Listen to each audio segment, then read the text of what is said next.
नमस्कार जय जगन्नाथ। आज हूँ सबुठ बड़ एकादशी जो मैंने एकादशी स्टार्ट करने को चाहते आज ही स्टार्ट करेंगे। तो से कार्तिक मसरे ही बड़ एकादशी पड़े।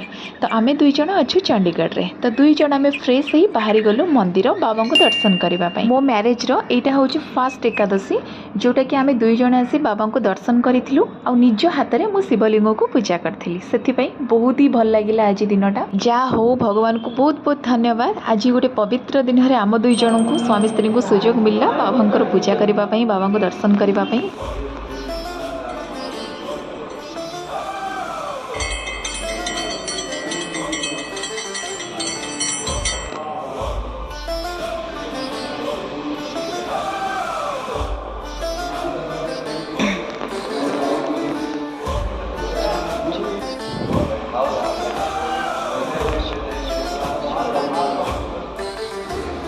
अनंत है शक्ति तेरी महादेव।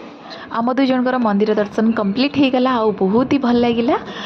तापरे टिके टिके ठंडा भी लगुला तो आम भाविलु टिके चा पी देकी जीवा। तो चा पीलु दुई जन तापरे ब्रेड आ क्षीर नहीं घर को फेरलु।